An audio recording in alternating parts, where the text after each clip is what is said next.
All right, class, we're talking about now the pituitary gland and the hypothalamus.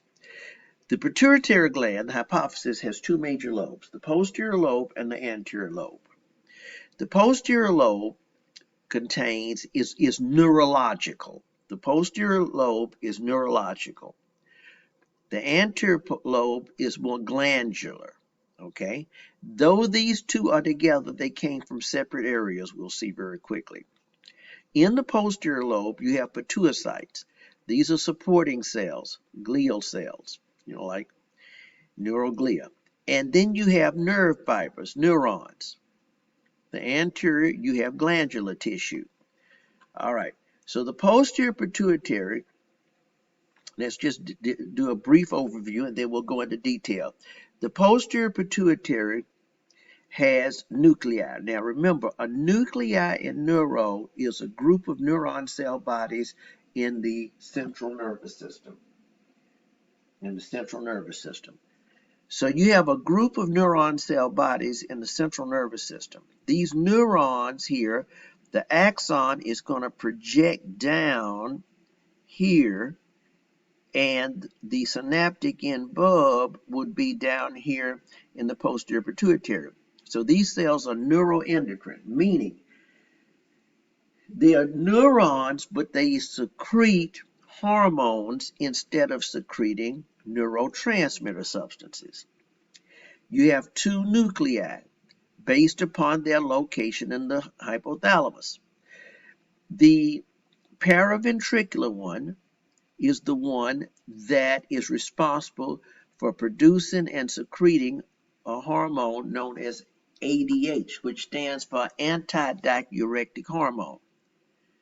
That hormone is also called vasopressin in that it can do some vasoconstriction. We brought it up previously when we were talking about the blood vessels and so forth like that, and even the kidneys. The other is the supraoptic. The supraoptic nuclei, because of where it's located, neurons come down, release a hormone called oxytocin. Oxytocin is the hormone responsible for uterine contraction and myoepithelial squeeze to release milk. So it's responsible for milk letdown. You'll discuss more of that in the reproductive section. Okay? These two and this portion here releases trophic hormones. Trophic hormones go to another organ and cause that particular gland, another glandular organ, to really, as we talked about before, release a hormone. All right. They both originated from different areas, but they just happened to come together. The anterior pituitary originated from an outpocketing of the gut known as Rathke's pouch embryologically. The posterior came from an outpocketing of developing nervous tissue called neuroectoderm. They both came together and as you see here, and took up residence together. They still are distinct even though they are together. So this would be the posterior pituitary. This is the anterior. This is glandular. This is more neurological. Okay, this is the development. Here is the sella turcica that you may recall from ANP1 anatomy that the pituitary gland sits in.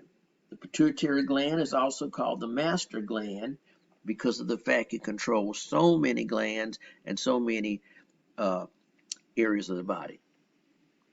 All right, so we go a little further here. So the posterior pituitary, as we alluded to, is formed by downgrowth of neural tissue. Is connected to, as we'll see here again, is connected to the hypothalamus. It has nuclei. We talked about the hormones ADH and oxytocin. All right. So we go further then. The anterior pituitary, as we alluded to, originated from outpocketing of the gut, and it has a hypophyseal portal system. Okay, let's look at that very quickly here. Right here, the hypothalamus releases some releasing factors and inhibiting factors. They really are hormones. So and I'm dealing only with the anterior now. All right.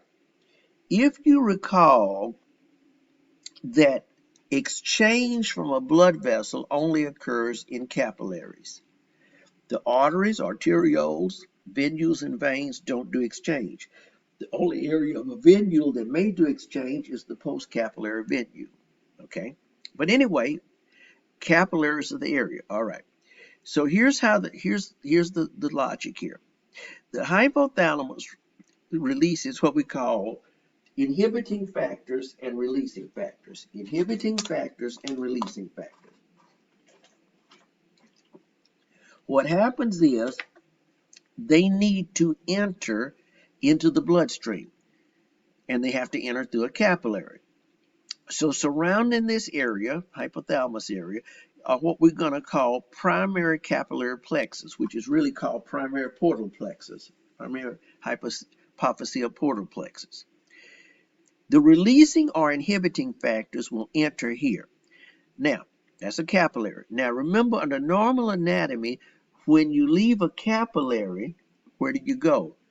A venule or vein, which is not really an exchange vessel.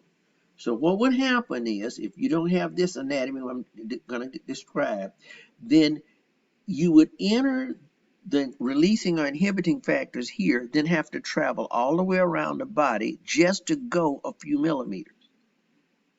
Okay? So instead, there's a difference in the usual anatomy.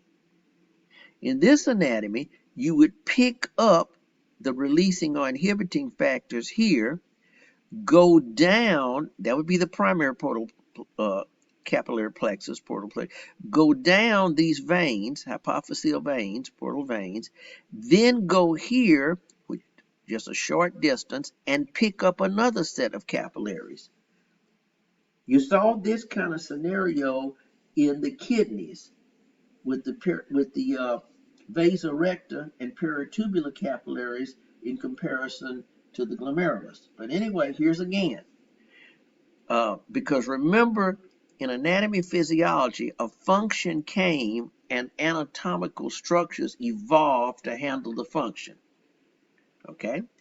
So you release it down here, and that's how and then what you released based upon what the hypothalamus sends down would be various trophic hormones. Okay, so that primary, capillary, hypophyseal, secondary, hopefully you kind of got an idea of this anatomy here. All right, so now we come and we look at what are the hormones that the anterior pituitary secretes. We already talked about oxytocin ADH for the posterior. The anterior pituitary secretes growth hormone, thyroid stimulating hormone, TSH, adrenocorticotropic hormone, follicle stimulating hormone, luteinizing hormone, and prolactin. And we'll look at all of those. We'll look at all of those. Okay? Each is going, like growth hormone will go and do growth. TSH will turn on the thyroid gland. Adrenocorticotropic hormone will turn on the adrenal cortex. Follicle stimulating luteinizing, testes, ovaries, things of this nature, and you'll learn more about those in the reproductive, along with prolactin, the one that's involved with milk production. Okay, so let's go a little further here. All the anterior pituitary hormones are proteins. Now, what that means is, as you learned earlier, that you're going to need a secondary messenger. All except growth hormone activates cyclic AMP as a secondary messenger. TSH, ACTH, FSH, LH are all trophic hormones, as we talked about what that is. Okay. All right. So we go a little further and we talk about growth hormone. Growth hormone, so let's come down. Here's growth hormone in here.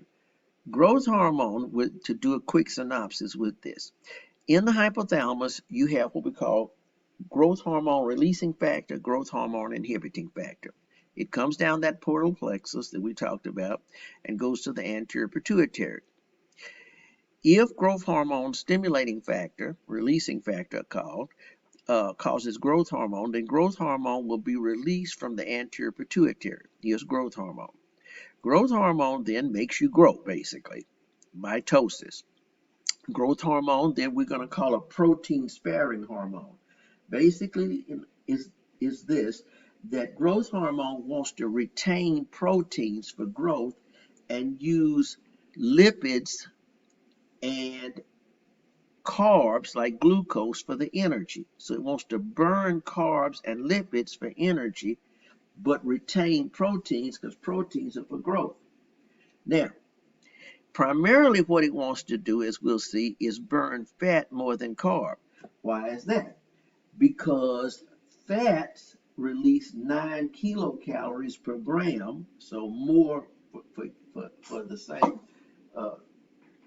gram, and carbs only do 4.